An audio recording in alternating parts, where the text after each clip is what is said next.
Before we kick off the show, if you're a fan of History Hack, please do what you can to support the show. We completely get that not everyone is able or willing to dig into their pockets. Times are hard, but by dropping a like, subscribing on Twitter and YouTube, and importantly, leaving a review wherever you get your podcasts, you can help the programme grow and reach more people. If you're interested in becoming a supporter, go to patreon.com/historyhack, where you'll find perks from secret Facebook groups to early release material. If you just want to leave us a one-off tip, go to ko-fi.com/historyhack. The links are in the description. And whatever form your kind support takes, know that we are massively grateful. Enjoy the show. Hello and welcome to another edition of History Hack. We're going to do something a little bit different today. So I've got Lockie and Marcus with me, and we are also joined by Alice Pearson, who is director of the Household Cavalry Museum. Alice, great to have you on. Welcome. Thank you so much. It's such a thrill to be here. I'm really excited. So we're going to have a more kind of general discussion between you, myself, Lockie and Marcus, kind of talking about the Household Cavalry, probably with a Napoleonic kind of influence, not least because you've currently got a Napoleonic eagle over at the Household Cavalry, which is very exciting. I'll be honest, Marcus and I did sulk ever so slightly when we were at the National Army Museum recently for a talk, and we didn't get to take selfies by it. So we're basically going to blame you for it. But also, Lockie, you're doing a tour in connection with all of this, aren't you? This is right, yeah. So, I mean, regular listeners know me as a First World War boy, really. But yeah, I'm maybe kind of more of a generalist than I let on at times. And I certainly guide the Waterloo battlefield, but I've been a London guide for quite a long time as well. So we're doing a little project, a little walking tour, which is running on Sunday. And yeah, this is part of the fun and games for it. This is good. This is good. Let's dive in then. Lots of people won't know about Household Cavalry. For ordinary folks who aren't kind of associated with the British Army, let's deal with those basics. So who were the Household Cavalry, first of all? And then, and this is a hell of a broad question, isn't it? But what's their kind of significance in the history of the British Army? Well, that is quite a big question. So for us, just as an overview, what we were, what we are, we'll leave where we hope to be for another time. But Charles I was the king in the Civil War. It didn't end very well for him, and he lost his head in Whitehall in 1649. His son Charles II didn't want that to happen to him. He ran away, was exiled in Europe, and when he came back, again for another time, we could be here for days. I could delve into that and have a great time with you guys. But when he came back to protect himself, he brought what is now known as the Household Cavalry. They were made up of members of his court, and I suppose they were military people, and I'm sure I'll upset people when I say this. They were military, but you can't forget that they had also been beaten by Cromwell, so the quality of their military ability is under question, but they were the monarch's private bodyguard. So we have the Life Guards, and they were always members of the King's Court, and we have what we now call the Blues and Royals, who interestingly were descended from Cromwell's own men. So they were Cromwell's men. Later iteration were Earl of Oxford, so they stayed the Blues. And when we were looking at the Battle of Waterloo, we're going to focus on today the Royal Dragoons. And in our modern terms, they have combined to make the Blues and Royals the Royal Horse Guard Dragoons. So if everybody is still following me, I'll let you know that if you came to Horse Guards today and looked at our soldiers on duty, you'd either see soldiers in red, who are Life Guards, or soldiers in blue, who are the Blues and Royals. And it's their forebears that we're really interested in at the Battle of Waterloo. Everybody was there, but the eagle was captured by the Royal Dragoons. And shall we dive straight into the eagle next as our next kind of point of discussion? Because not to kind of rub the nose of the French in it, but we do have a habit of taking a fair few of these. So which one have you guys got right now? And also, why is it at NAM, and why have you guys got hold of it at the moment? Well, we have the Eagle of the 105th. We have had a museum at Horse Guards since 2007. And before that, we had a behind-the-wire archive at Windsor since the 60s. But a decision was made before my time that a behind-the-wire viewing of an eagle wasn't acceptable, and it was given to the National Army Museum for their care for the nation so everybody could see it. They've done a fabulous job of taking care of it. At the 200th anniversary, they very kindly loaned it to us for a dinner of some very patriotic and excited Blues and Royals, and sent someone I felt very sorry for to keep an eye on it to make sure that the happy and celebratory soldiers didn't do anything wrong to the eagle. They probably just took selfies and raised a glass or two to it. And building on that, they very kindly, after the pandemic, knowing that we wanted to do everything we could to draw attention back to our small little museum and Horse Guards, kindly loaned it to us from their national collection to our small collection. And I hope that they have not regretted it, because we've had a lot of fun. We had a massive parade with mounted Horse Guards and a carriage, taking it all the way from Chelsea, following Wellington's funeral parade, through up to Wellington Arch, Apsley House, down along the Mall and up to Horse Guards. Of course, we didn't continue up to St Paul's. It stayed where it is now. But we had a lot of fun. We involved everybody. And if I do say so, we did make the news in France. So we quite enjoyed the day. That's good. That's good. Marcus, do you want to give us a little bit on the Eagles and why they matter to the French so much? Do the Eagles why they matter, and also, we've got Corporal Styles as well, just to quickly mention. So yeah, the Eagles are the standards of the French, primarily their infantry, but they did actually, you might have seen some come to auction recently, even have them on their commissioned ships of the line, which is very unknown.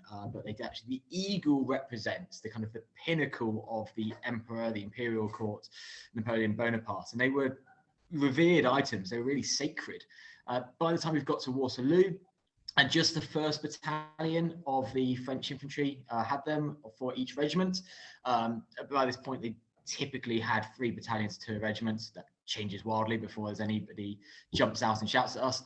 But that's what it's meant to be. So that the 1st Battalion, so in their mind, the best battalion, are carrying this eagle forward, fluttering with the tricolor underneath, with all their battle honours, often with ribbons and traditional honours on top of them. As stereotypical history tells us, the French, especially at Waterloo, are packed into dense columns at Waterloo. It's a small battlefield, basically about 3 miles wide, and the French have got tens of thousands of troops marching up the slopes. And as they're doing so, mostly from here we have d'Erlon's corps. It's a huge portion of the French army. Uxbridge is very good timing as the French are trying to move from basically column. We think they're trying to extend out into line. They're a bit vulnerable. Uxbridge, Duke of Wellington's second in command, launches his heavy cavalry. Famously, what's known as the Union Brigade, because they've got the Scots Greys and Irish Horse, and the Household Brigade, which mostly the regiments that Alice has talked about. And they launch with real momentum down the slope at this forming moment, and they smash d'Erlon's corps in confusion, and they capture 2 eagles. Sergeant, I was about to call him Ensign Hewitt of the Scots Greys captures the 45th eagle, becomes an ensign, and then we have the 105th eagle, which is now at the Household Cavalry Museum, along with a Waterloo medal for the man who captured it.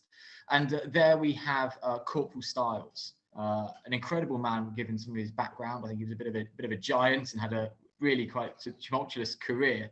And there's a few different versions of this story, so Alice, feel free to jump in.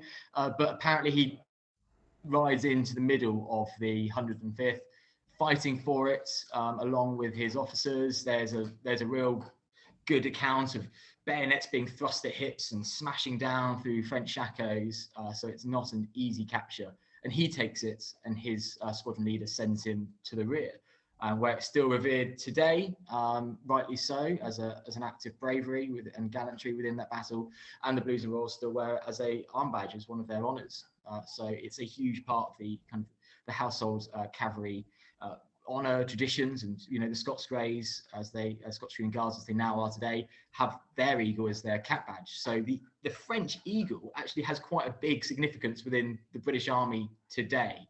And especially the Household Cavalry and the Scots Guards should know those stories, and the men and women associated with those regiments know those stories. And we should just kind of emphasize part of the reason that these standards are so revered, because you mentioned, it's the 1st battalions that carry the eagle in.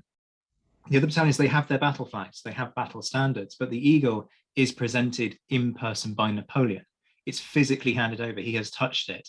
And you've got to remember, kind of, for all that we love to bash Napoleon on this podcast, because, for reasons that we've discussed in the past, Napoleon was a great motivator, right? And this is part of that thing. This is something that the emperor, as the leader of the army, the person who has that ability to form personal connections with his men, he's handing over part of sort of the honor of the empire. So the regiment becomes invested in this idea that the eagle is the battalion's honor. You see this in the British Army in exactly the same way, where you have the king's color and then the regimental color, exactly the same principles at work here.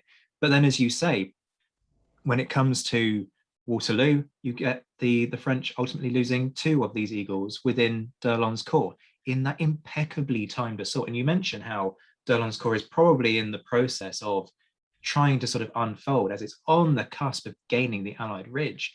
But you've also got to bear in mind what a crucial moment that was in the battle. That's probably as close as Napoleon came to winning that day, in all honesty. Yes, okay, you could say, well, what about the Imperial Guard? And yes, the Imperial Guard makes some headway.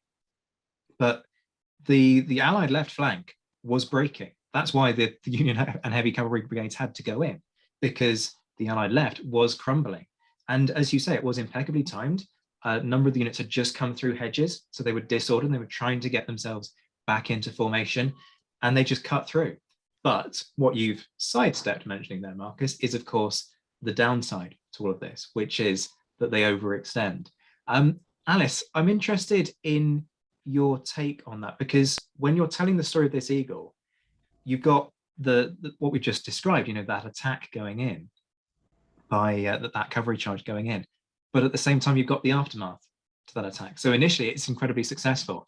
It basically takes something like 11,000 men out of the battle for hours, which is a huge achievement. But then the flip side is that attack goes horribly wrong, because the British cavalry overextend themselves and then get cut off by the French dragoons and lancers. Yeah, absolutely. I mean, it's really interesting when you think of a cavalry charge. We've all seen it on television. It's all very exciting and dramatic, but in reality, a line of mounted soldiers will walk, and they'll slowly build up speed, and they don't charge until the last possible moment. And I am aware that it's their job, but once blood's up, it's really hard to rein them in and bring them back. So I'm not surprised that it happened, but the cost that they paid was obviously quite high. When we have young troopers come into the museum and you're trying to explain to them the importance of the Battle of Waterloo, what we tend to say is, that initial action stopped the change of the day, stopped the procession to Brussels, changed the battle, that changed the war, that brought peace to Europe for 100 years. It's a really good soundbite. So in honesty, we don't really concentrate on the bad side of it much, because it's not quite such a good sell. We also don't want to give the young troopers an idea that they're allowed to not do what they're told. So the answer is we don't really focus on it very much, because we like to point out the good bit. But I would be really interested so my interest in Waterloo, personal and professional, I've learned a lot looking at this exhibition together, and bringing this exhibition together, and learning a lot about how many times in that day things could have changed in a moment. And I did hear a story. I'd be interested in your opinions on it. So we have a hoof of Marengo, Napoleon's horse in the battle, and we like talking about the horses Copenhagen and obviously Napoleon's horse Marengo. And I've heard a story, I don't know if this is true, that that Wellington's horse was so exhausted by the end of the battle that when Wellington dismounted, Copenhagen kicked out and missed Wellington's head by a small margin. And if he'd killed Wellington, it would have changed the sort of leadership of the country for years afterwards. And I do think that we concentrate on all of these wonderful statements about how victorious we were, but so often things didn't go to plan, and it could have ended incredibly differently. And it wasn't in any way luck, but it was an incredibly interesting day that could have gone in a million different ways. You sort of got some Doctor Strange or Matrix potential outcomes of this day. And what we celebrate, it's sort of just one combination of events that happened on that day. And I would say, the fallout of that charge, not regrouping as it was supposed to be, could have ended in lots of different ways. And we were very, in hindsight, for myself, very lucky that it wasn't worse. I think you make a really good point there, that not only the blood's up, of course they're going to get out of hand, and no doubt we'll talk about there's a question of a pattern there. But I want to bring Lockie in, because I don't know what, Lockie, you've done a number of battlefields from a tour guide perspective. Waterloo is tiny, right? I mean, like Marcus said, it's about 3 miles wide, it's maybe a mile deep. And when you look at it and you look at where they are breaking d'Erlon's column and then where they charge onto, which is essentially the French gun line, it's no distance at all. You could walk it in 15, 20 minutes. So on horseback, it's not really a surprise that they overextend. No, it's a bit of a funny battlefield as well. I mean, like you say, having done quite a lot, I'll say it's bigger than Agincourt. But also, kind of, I mapped this out onto London as well because I was quite interested to see the sort of scale of the battlefield on London and where it is. So, having carefully sort of drawn out or planned out, if you imagine kind of Hougoumont is on Wellington's right, if you imagine it kind of on the junction of Brompton Road and Knightsbridge. Hyde Park Corner, where we would start this tour, is kind of roughly level with Hougoumont, and where the Imperial Guard marched up through, and they got a little bit further up into Hyde Park before they were stopped. Both armies trekked past Buckingham Palace, or through Buckingham Palace Gardens on the way up the road towards Brussels. Wellington's crossroads is quite close to Berkeley Square. And the Prussians, when they started arriving, were over on the kind of river side of things, so close to where you see sort of Lambeth Bridge is Plancenoit. So in London terms, and General Picton was killed coming down Regent Street, if you're interested. But, Great tapping, I'm shuddering at the idea of the Imperial Guard marching past Apsley House there, by the way. It's going to haunt my nightmares. Yeah. Yeah, it would be. Yeah, in terms of kind of, I wanted to kind of get that scale a little bit, because it's not a huge battlefield. Certainly not when you compare it to like the opening day of the Somme offensive, for example, where you're across, maybe 18 miles or so of battlefield. So it's a compact thing, and you can cover quite a lot in quite a short space, but it's quite open as well. You can see the battlefield. It is a battlefield you have to kind of use your imagination on a little bit, because it's unusual for field battlefields, i.e. ones that haven't been built on, in that the topography has changed, or rather has been changed in the shaving of the Mont Saint Jean ridge, as it were, to create the Lion Mound. So you do have to use your imagination a little bit on the Waterloo battlefield, even though it is right there in front of you, and the key buildings are there, whether they've been put back together, redone a little bit in the case of bits of Hougoumont and La Haye Sainte, but essentially where you expect to see them, and you can see a lot. And that you've got 200 years of agriculture to factor in. So they think it's about 5 meters up that we've lost because of the Lion's Mound, but probably actually 5 meters gained up from the steepest part, because it's just gently been ploughed over 200 years since then. If I could just confirm, as far as I'm aware, Alice's story, yes, Copenhagen did lash out and miss the Duke of Wellington's head or chest by mere inches. Everything I've seen is pretty much confirming that. But you remember, the man had been in the saddle for about 17 hours, give or take. So I think he was sore, but Copenhagen must have been exhausted, because Wellington, famously a micromanager, didn't like leaving things to other people, was dashing around to and fro a lot. And I was also just thinking about the Eagles. The reason actually that they're so significant, twofold, is one, nearly all of the Empire Eagles had been destroyed, captured, or taken away in 1814. So these Eagles were issued in the summer of 1815 on the Champ de Mars by Napoleon. Again, there's a beautiful painting of this, of him handing out these eagles, and people almost worshipping them as they come down from above, and some sort of like Grecian god handing them out. And this is the cult Napoleon that Zach and I often talk about. But it's an amazing painting. And so the 1815 eagles are different to the earlier eagles. They were slightly rushed through, but no less revered. And the other thing is, as far as I'm aware, and anyone's welcome to correct me on this, the only eagles surviving because of the French Bourbon Restoration are ones in military museums, ones that have been captured. So ironically, if you want to see a French imperial eagle, you need to go to one of their, air inverted commas, enemy museums. Apsley House has some of the civil eagles, but other ones we see in Russian museums, in Austrian museums, or, as you said, National Museum, now the Household Cavalry Museum. You have to go to the Household Cavalry Museum to see a French eagle. You can't go to Paris. Gosh, that's so interesting. I like sort of that parallel with it almost sort of being an idol, sort of an idol, a deity. A lot of the people come to the museum, they ask me why the Blues wear the eagle, as Marcus was referring to, on the sleeve of their uniform. And I would say that if to the UK, Waterloo is a symbol of national pride and identity, then to the Blues and Royals, that's what the eagle is. It was such an important important symbol to them. And as Marcus said, people wear it, but as we may not have touched on yet, people also tattoo it all over their body. And in Camp Bastion, it was on the wall of the Blues and Royals headquarters. I mean, it's what the motorcycle club have on the front of their helmets. It's on absolutely everything, and it is really it's a matter of pride. It's a touchstone, and it's really interesting that was similar for Napoleon handing that over, and we've taken that on too. So it's a big symbol. And what's really interesting is having some of the young Blues and Royals come in. They've picked up that love for the eagle without knowing the full story. So we've had a wonderful time this summer showing it to them in their home. It's been quite an emotional journey for them. So they've really connected with it. Yeah, I mean, I was investigating whether I could acquire like a little model eagle just for our meeting point for the tour, actually, just to then put on a pole, maybe with a flag. Trouble is that we're actually going to have the Household Cavalry going past us at one point on the tour, and I don't want any old reflexes kicking in or anything.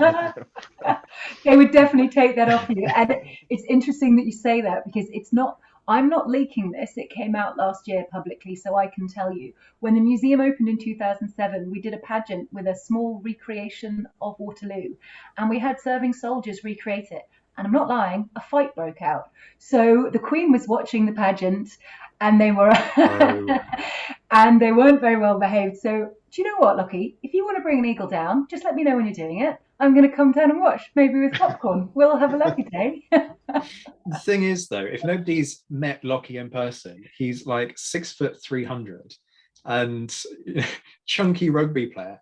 Even if I'm on a horse, I'm not going to try and take that eagle off you. I would absolutely wimp out of that one. I think he's got more of the build of Corporal Styles about him, actually, than the French eagle bearer. So maybe we can reverse it. Maybe we can get Lockie a horse, and we can. I know a guy. Yeah, you can have a horse. That's not a problem. Marcus, I thought you were going to say Lieutenant Le Gros, who broke into the North Gate of Hougoumont. I mean, the possibilities are endless, but somebody's going to end up getting hurt very quickly. Yes. Can I pick up on something that you were just saying, Alice, about kind of educating the incoming soldiers? What's your role within that? Because a lot of these they're often young men and women who come in as troopers. Perhaps the officers maybe have been to university, some might not have done. However, what do they know of their regimental history? Do they have a choice in choosing to join the Blues and Royals beforehand? And if so, do they have an awareness of that history, or is it kind of your job once they're allocated to a regiment to say, look, this is the family that you're joining, and this is the history of your ancestors, as it were, in arms? Well, it's a little bit of both, with myself having the least important role, because the regiment itself influences you heavily. Were you to have family or friends or some association with lifeguards or the Blues and Royals, you would have a choice to pick. So you have to come to the army, you have to do basic training if you're a soldier, or you have to go to Sandhurst if you're an officer. And then when you join the regiment, you are offered the choice. If you don't have a preference, you will be assigned to whatever is required. But we would never put somebody in the lifeguards if their family had been in the Blues and Royals for generations. It's just not worth it. What we tend to say to people is Blues and Royals and the lifeguards are like siblings. They love each other, but they don't like each other very much. So we always have to make sure that people are happy with which side they're going to be on. And the number one thing you have to be in the regiment is you've got to want to be there. So it's a hard job. It's long days, very long days. And they've got to really want to be there. And if someone were to know about the history of their team, they'd be very proud of it. But if they didn't know much, they would come to me and I would give a tour to them. In their early training time, they do khaki ride, which they learn to ride a horse, they learn to care for the animal, and they wear khaki clothes. We're not very good at giving names to things. And then they learn to clean their kit, and that's called a kit ride, and they learn to ride in their kit. At some point in this very long schedule, they come to the museum and they get some history thrown in there. And whether or not they enjoy it, it's a couple of hours off from running, PT, kit cleaning, and early morning rehearsals. So I think most people come to us for a bit of a rest, and they seem to enjoy it when they're there. Yeah, I think it's so important. From my limited experience on the army side of things, 12 years in the reserves, but also having worked for quite a few years at almost a sister museum to Household Cavalry down at Bovington, the Tank Museum. you see all the young troopers, all the young officers, potential officers, and then people coming back to, and they're always given an afternoon at the museum, and they kind of go learn some of your history, soak it up. And then it comes out in the most important places, in the bars, in the pubs, in the messes. And, you know, you'll have a Waterloo dinner. Different regiments will have an Alamein dinner or a D-Day celebration tour and all sorts of things. And that's where it comes together. And this is because the army is effectively just tribes, as Alice was saying. That's a good description. And they will form in, you know, and they will form and fight each other, whether physically in the pub or on the rugby pitch or on the football pitch, if they don't have the option. But as soon as somebody else appears, which is normally the Navy, we'll fight them if there's no one else around. And then they're unleashed upon the enemy when there's the opportunity. It is so tribal. And they've got this pride. And I had no idea about the tattoos, but it makes complete sense. Though to me, with my Napoleonic head, there's some great irony of British soldiers putting a symbol of Napoleon across their bodies for life. So I'm kind of still quite enjoying that one, really. Yeah, I mean, it is a lot about factionalism, tribalism, and I think what you say is coming together, you know, at the end of that selection of tribes. And there's a famous sort of possibly misquoted line where Wellington says, "I don't know about the enemy, but by God, they scare me." And I think that's what's really important, is that you are tribal, but then when you come together, you're greater than the sum of your parts.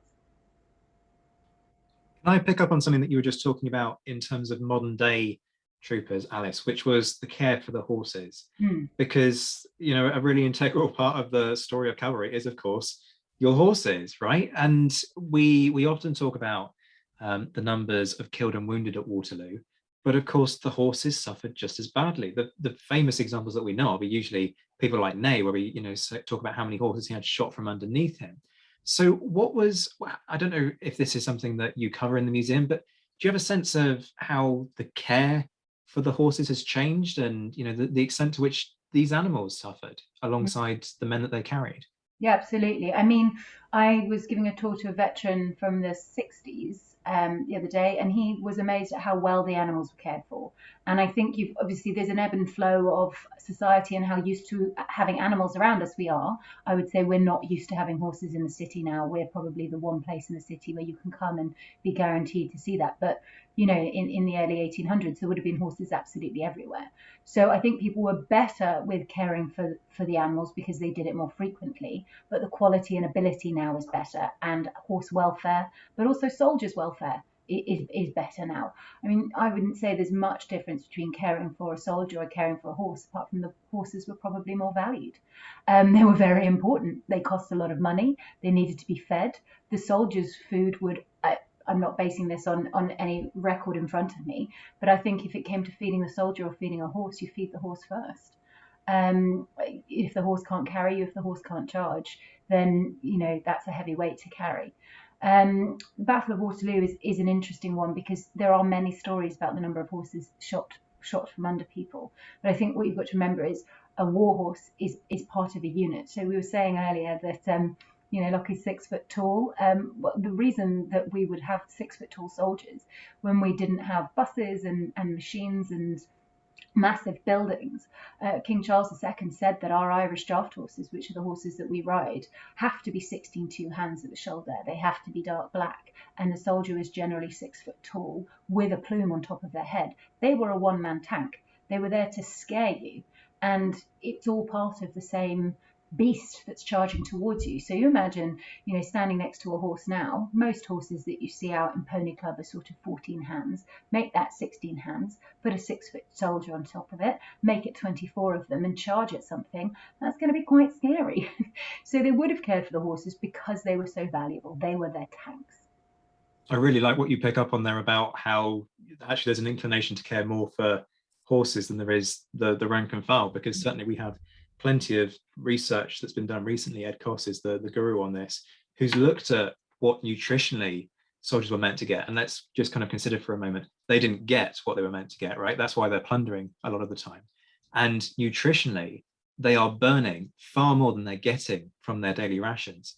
Whereas you look at, I'm sure Wellington, you know, he's concerned about supply for his men, and, you know, that's a whole massive headache, and that's a separate conversation.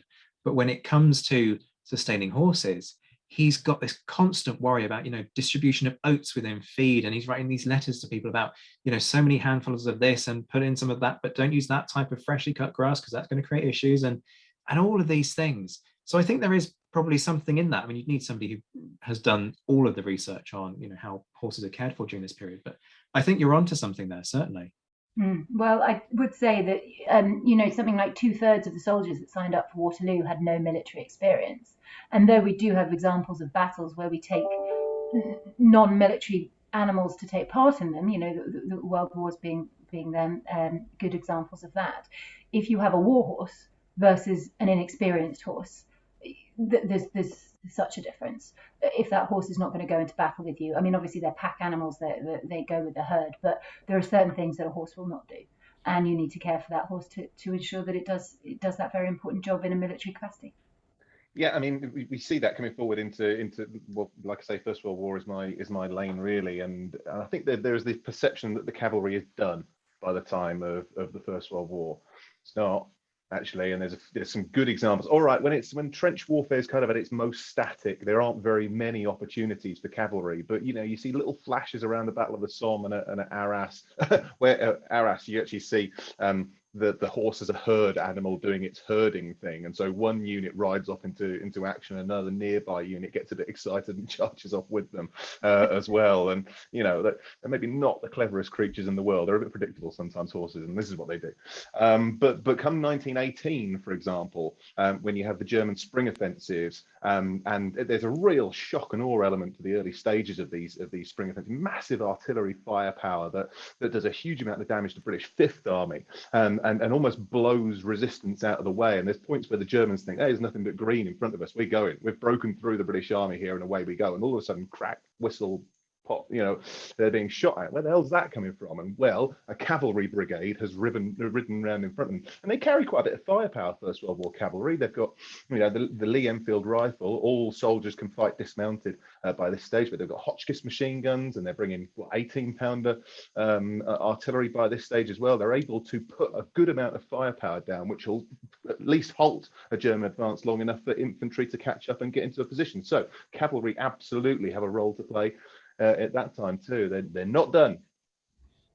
They're absolutely not. I mean, you'll know far more about this, but my understanding, Lockie, was that the whole point of the plans early on in the Somme campaign was, let's achieve our breakthrough and then send in the cavalry. Is that right, or is that just kind of an idiot's perception of the First World War?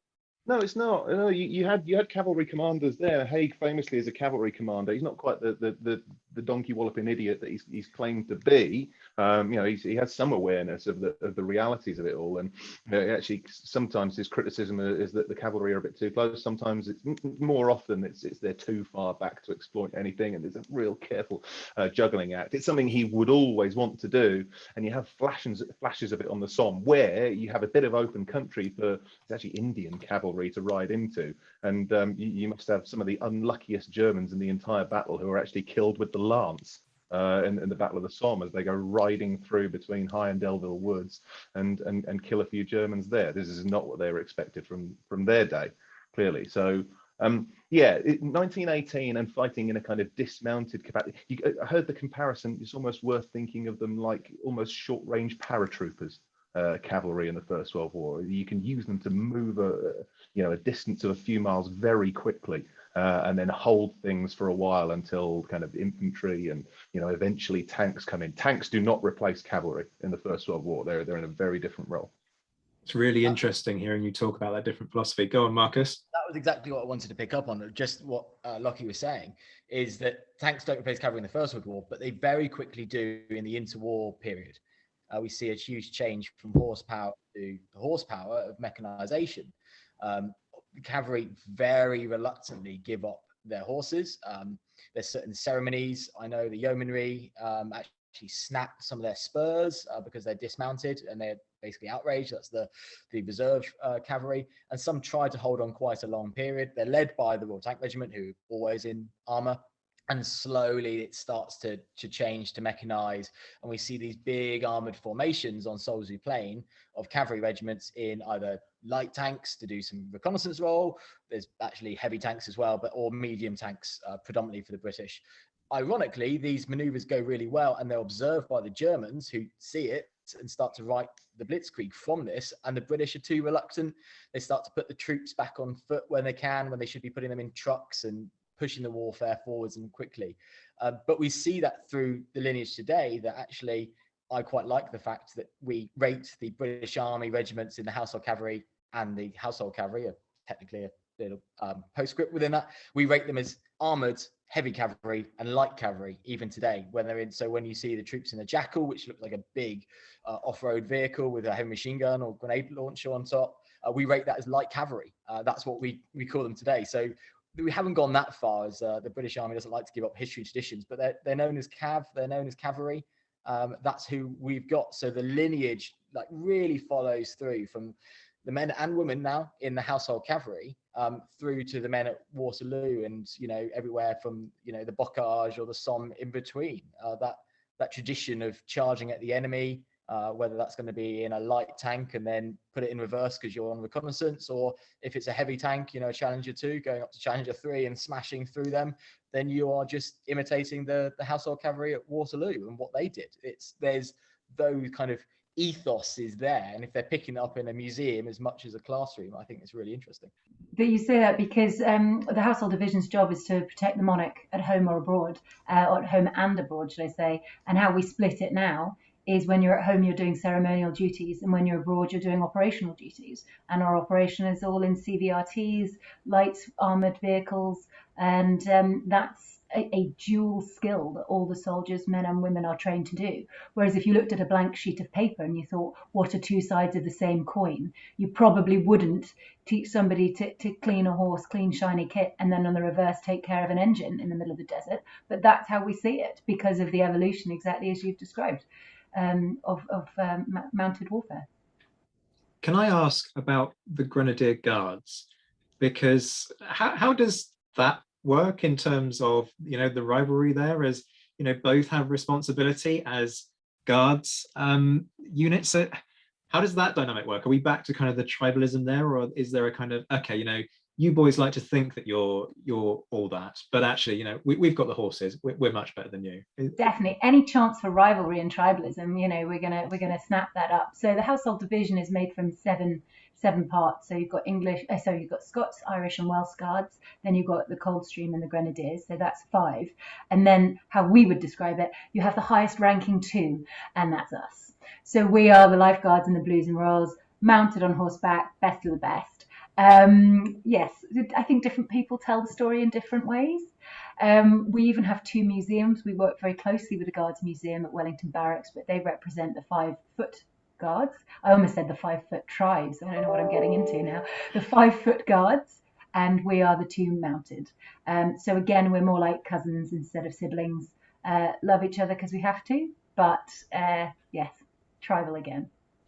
And I want to pick up on something else that Marcus said, which was kind of charge at everything, because this is another thing that kind of taps into that really interesting area of education that I'm so interested in how you deal with this, because there has always been this debate when it comes to the Peninsular War and Waterloo, that you can see a commonality of what Ian Fletcher described as kind of galloping at everything, inverted commas. That if you look at Talavera, I think it's Marcus will correct me, is it the 27th Light Dragoons, Marcus, that overextend themselves? Marcus shakes his head. Okay, bail me out. What is it that okay, Marcus isn't able to bail me out, because what you guys can't see, and this is great for podcasting, is that he's got a dog that is practically big enough to be a horse in its own right, that's been basically badgering the entire recording. But we said that we wouldn't. It looks like he's grabbed a precious family heirloom and is dragging it around or something at the moment. Yeah, Marcus looks like he's having a rough time. Not that we should make any dog puns. Oh, we went there. And Marcus is now making facial gestures at me that imply that he wants me to shut the hell up. He's really bad for podcasts, but he's a puppy. I can't help it. But back to the history. So there is this reputation. Okay, so it's not the 27th Light Dragoons, but it's the 23rd. It's the 20-something Light Dragoons, I'm sure, that overextend themselves essentially up in the northern part of the battlefield, and they get cut to pieces. You've got Salamanca, where very famously there's this incredibly successful cavalry charge led by Jean-Gaspard Le Marchand, French-sounding name, but he's a French emigre. who becomes a very senior cavalry commander, does great things for reform. If people have seen the swords that the British cavalry are using during this time, then that's Le Marchand's work. That's how pivotal he was. He changed the whole doctrine. And then at Waterloo, you've got this same kind of thing, overextending themselves. So there is this pattern, and there is a debate about the extent to which it's fair to criticize them. Wellington at one point in a letter writes that he's so frustrated with this habit that the cavalry have acquired of galloping at everything. So do you guys push back at that? Is it just something that you kind of go, well, maybe there's something there, maybe there's not, but can we just focus on the success for a moment here? How do you play that?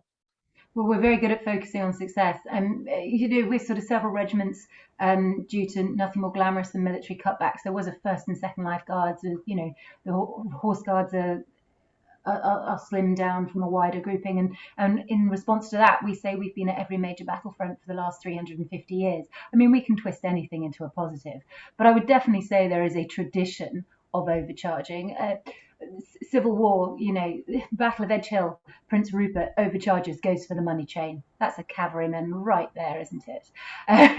Sure, my regiment will be happy to hear me say that. But whether they're going for the money, glory, or the heat of the moment, I don't think we should sweep over this fact that this does tend to happen. There's communication. It was a hot day. It's hazy. Did it happen on purpose? Did it happen because these things happen in battle? I think. We weren't there. We don't know how easy it is it to rein back in blood up soldiers and horses in the middle of that chaos. I think quite often my line would be, we're lucky it didn't end in a worse way, but I would probably defer to somebody with more experience in this. Marcus? Yeah, I've got him quiet for a second. It was the 23rd Light Dragoons, Zach. Sorry, I couldn't interject earlier. I slightly question be at every major battle, Alice, with the lineage that I used to have. It's a soundbite, let it go. It's a great soundbite, definitely. But I'm too geeky on regimental numbers, I'm sad to say, to have slightly learnt them. That ethos is so important about actually charging at everything. Kind of goes to play. The late, great Richard Holmes used to do a fantastic recruitment clip for the Armoured Corps, even though he was an infantryman. And it was so right. He said that, a quick decision now is better than a good decision later. And that was how the cavalry worked as opposed to the infantry. And I'm talking a 1990s recruitment video, which I think is still out there on YouTube, with his fantastic tweed and mustache and walking across some field somewhere. And that was the difference. The other side to the cavalry, not so much the household, but their sister regiments, is their reconnaissance side. And being in the field and extended, junior officers didn't get to make many decisions in, let's say, the Napoleonic Wars. It's quite held at brigade level. So actually having junior officers out on picket duties with NCOs and troopers, actually having to, sometimes you're having troopers spy the enemy army and they're having to count, how many thousand people have I seen? Because if it's 100, it doesn't matter. So that kind of quick ethos of, I've seen something, I'm going to now dash back to the lines. And I say it's not the Household Cavalry, but actually I kind of forgot there that Wellington started to forget whether he was using light or heavy and used them interchangeably. So it actually could have been the 1st Dragoons in that scenario. So it slightly changes the ethos today about how regiments go, and that's inherited. It's kind of in the DNA of the regiments that have got the 400 plus years of history above them, is feeding them and morphing their doctrine. Lockie, can I bring you in and talk about this tour that you're doing? So talk me through the idea behind this, because you're working very closely with Alice to kind of put something together that's kind of very Napoleonic focused, if you will. Yeah, I mean, there's a lot of commemorative bits and bobs, be they in the form of great kind of statements of architecture, or even a blue plaque on a wall, sometimes. But there's also ways in bringing almost anything into a vaguely relevant site too. And you think of all the things that are named after Wellington or Waterloo around London and in the Royal District. There's certainly enough there to set discussions off, and that's even before we get into some of the things that are either built or come along after the Napoleonic Wars, almost kind of as a consequence. So the tour may or may not make it to Trafalgar Square, for example, where you've got the National Gallery, which was built in the 1830s, largely with money paid back from kind of war financing, if you like. So the Austrians pay back a load of their loans, and all of a sudden Britain's cash rich. What do we do? Expand the British Museum and build the National Gallery, amongst other things. So you got the kind of cultural followings on from the Napoleonic Wars. You got things like Wellington Arch, and that's where we'll start, which used to have the flipping great big statue of the Duke on top, which was certainly controversial in its day, and went after the Duke died, and is in Aldershot now. But plenty to talk about with that, as well as kind of Apsley House, the Duke's residence there. Marcus twitched there at that point, I see. No, he's okay. Dog problems. But yeah, kind of trekking off. You got the club where at St James's Square, the East India Club, where the Eagles, in fact, were brought in as long with the Duke's dispatch on the battle and presented to the Prince Regent, and big party, many drinks to follow there, no doubt. You have Waterloo Place, which actually kind of on that spot, you've kind of got not too many links to Waterloo necessarily, besides the name. I mean, there's a big Crimean memorial there, and there's the potential to discuss things like the Duke's role in army life after Waterloo, for example, and kind of how the army reforms or doesn't after Waterloo, and how that sets things up for Crimea. And there's another example of charging it stuff, of course, with the Light Brigade there. And eventually we'll finish this tour on Horse Guards Parade with the Household Cavalry Museum itself. And so the point is to have a nice stroll round through the Royal District of London, talking about Napoleonic links, Waterloo links, and things that we see nowadays, and things that are kind of evidence of the Battle of Waterloo in our kind of everyday lives in London, whether it's in architecture or just life generally, and then setting people loose on the museum where they can see this fantastic eagle, of course. And what's going to be so great about this walk is we've timed it so that you can see the mounted guard change, which happens every day just before it kicks off. The mounted guard change is a switcheroo between the one guard who's been working and one guard who's been preparing to come on. And we always do a lifeguards on switch with Blues and Royals. So no matter what day you come, you'll be able to see mounted Blues and Royals and mounted lifeguards, forebears of which were obviously at the battle in first lifeguard and second lifeguard format. And you'll be able to imagine if you saw those very peaceful standing still horses with their blood up charging at you, what it would have felt like 200 years ago. And we're very excited to have the medal of Corporal Styles on site, which I don't think I mentioned earlier. We came across on eBay. So although he survived, he came back, he got a promotion, and we were talking earlier about the actual capture of the medal. Captain Kennedy Clark did claim, I say that 3 times fast, Captain Kennedy Clark claimed that he captured the eagle, and he claimed he ordered to attack the colour. But those who were present, and that is an officer, they questioned his sort of description of what happened on the day, and those present and the actual regiment backed the corporal over the officer. The officer ended up leaving the regiment. The corporal got promoted, and he ended up turning into an officer eventually. He sort of took his commission and he went to the West Indies. And one of the reasons we think he went to the West Indies is the fame of the situation was something he rallied against. It was such a big deal within the regiment, and it became public knowledge that this had happened. And he sort of sent himself to the end of the world for a West Indies posting, ended up leaving the army and died at the ripe old age of 43 in 1828. After he died, the medal went missing, or it just disappeared, and we found it. Corporal Horse Hendy found it on eBay in America or Canada, and the Blues and Royals fundraised amongst themselves to buy it back. And we're very glad to have it back with Eagle together for the first time in 200 years. So his medal will now live in the museum, and the eagle we've got on display temporarily, and then we'll have our display eagle as well after that. And I will say that the 21st of June was the day that the eagles, as Lockie said, came back and were shown in St James's Square. That's the day we did the parade, and our most awarded trooper of the year was the gentleman who carried the eagle and wore the medal on the day of the parade, and he said it was one of his most proud days in the regiment. He was flanked by his fellow soldiers, mounted Blues and Royals lifeguards, and ceremonial in green as well. And it was the only event of its kind.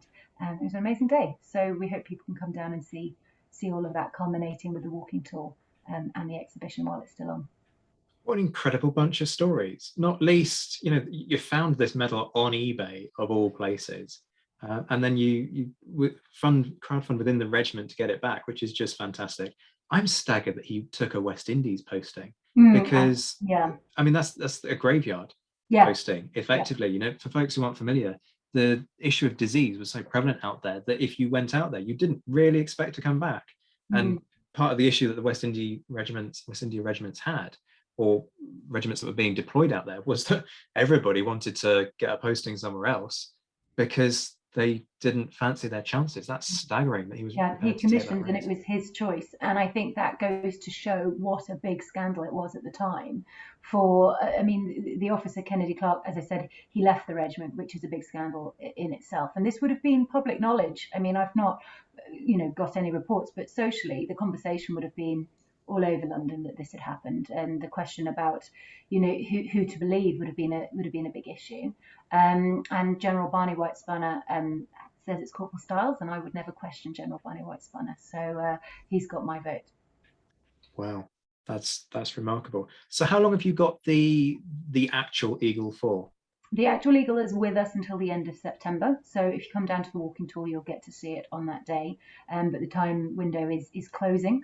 After that, we'll return to its home in the National Army Museum, which in itself is a fabulous display for anybody who's not been there. And you'll also be able to see the rest of Marengo's skeleton, even though we've got one of the horse's hooves.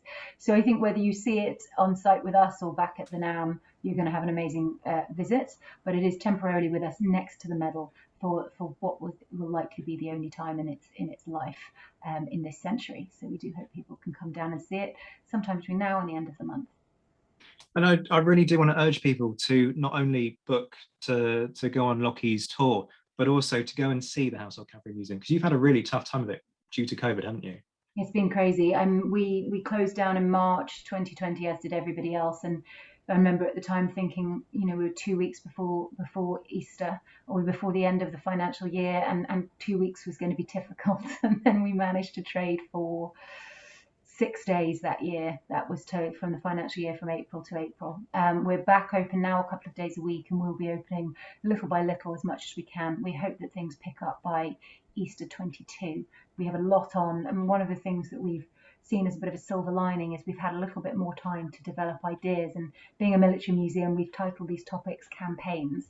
Waterloo Summer 21 was the first of its kind. Winter 21-22, we're really excited. We're going to be delving into the history of medicine. So it's going to be called The Evolution of Medicine Through Warfare. And we're really excited to have the last cap badged medics come and do some talks for us. And we're also going to be speaking to Corey Mapp, who is a double amputee who's now an Olympian. Some really great stuff.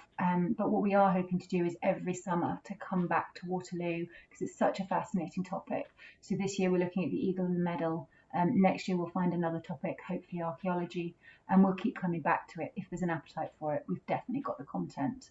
One of the things that General Barney White Spunner said in his opening video for our exhibition is, we know a lot about Wellington. It's the everyday man that we don't know a lot about, and those are the stories we're really trying to champion, things we're really trying to learn about, what it was like to be there, how it led to Peterloo, how it led to the Cato Street conspiracy after that, the shift change. Waterloo was the end of it was the start and beginning and the end of a huge change in social times. So there's so much content that we hope to come back to this again and again.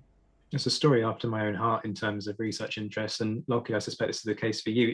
It's ordinary people who make this, right? And, yes, we talk a lot about, inverted commas, great men of history, but actually when you get some of the more personal stories that things, you kind of develop those quite moving connections.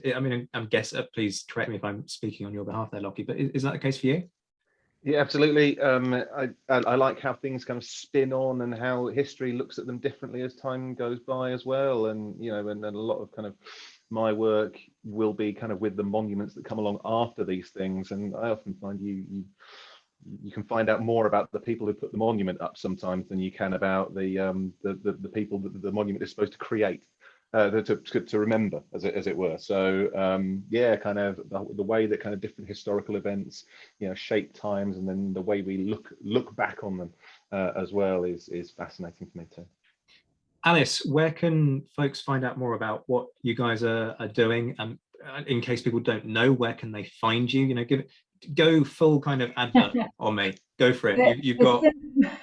The simplest thing is to search Household Cavalry. We have a new website in line with the Veterans Association. So we share a website with our charity, the Household Cavalry Foundation, and our Veterans Associations. And then when you land on that, householdcavalry.co.uk, you can choose to learn about our charitable work, our museum and heritage work, or the ongoing lives of the veterans and the work they do. We've got HCAV Museum across all social media streams. And we have a Blue and Royal who I will sell out and tell you he has a tattoo of an eagle. I won't tell you where it is, but he definitely has a tattoo of an eagle, who runs our social media. His Instagram posts are fabulous. He tries to balance it out with lifeguards and Blues and Royals, but sometimes he doesn't manage it. He served in Afghan. He's the one that told me about the eagle on the wall at Camp Bastion. We've got so much happening across our social media streams. We've got an artist in residence working with us this year, doing oil paintings of these wonderful traditional jobs in modern settings. So we've got stuff online, we've got stuff on site. Come down and see. There's a little bit of something for everybody, whether it's the history of the military, the royals, the horses, or just what these people do when you see them in their incredibly beautiful uniforms, looking sort of like a distant being on these 16-2 Irish draft horses. The moment they take their helmets off and smile at you, you know that they are humans and they've got a story behind each and every one. Come down and learn about those. We've been talking to the regiment. They know we've had a hard time, and they are going to support us by sending soldiers into the museum to meet people. So you've got a question for a soldier, we've probably got a cheeky answer for you from a serving member of the regiment.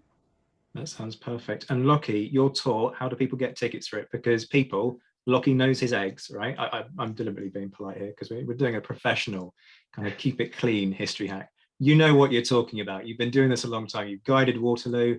You've guided central London for Lord knows how many years now. I'm not implying that you're old. I'm just implying that you're experienced. How do they get on this tour? We're on Eventbrite. I mean, I'll be sharing on my social media again anyway. And the Waterloo walking tour, Sunday 19th of September is there. Yeah. So this Sunday is when we're rolling it, and hopefully we get a bit of interest. We can do it again at some point too. I will just say that kind of the few tours that I've run in London since kind of things started opening up again, the changing of the guards tours that I do occasionally, they've been more popular than anything else I've done so far. So British Museum, City of London, at East End, I do these other tours as well. I've done more changing of the guard tours than anything else. And so they do captivate people still. They do look fantastic. If you've not seen them for a while, just the simple kind of image of these people either kind of marching as foot guards or mounted as they go about their business, still there is something very special about it. So yeah, come on down. Brilliant. Well, Alice, Lockie, thank you so much for joining me. Marcus has been rendered mute by his dog. Sorry. But yeah, Alice, Lockie, thank you so much. All the best with the future of the Household Cavalry Museum. And Lockie, good luck with the tour. Really hope that people sign up for it. Thank you. Hello folks, Zach again here. As you know, we love bringing you these podcasts, but each episode has a huge investment of time behind it. For every hour of showtime, there's often a good 4, 5 or 6 hours of work that's going in behind the scenes. We want to bring you more content, video content even, but as reality has hit and the need to earn a living has returned, we just haven't been able to do that. That's where you come in. Your support doesn't need to be financial. You can follow us on Twitter at @hack_history. Find us on Facebook and Instagram. Subscribe on YouTube. Even simple likes, shares and retweets make a huge difference in widening our reach beyond the small army of you who tune in.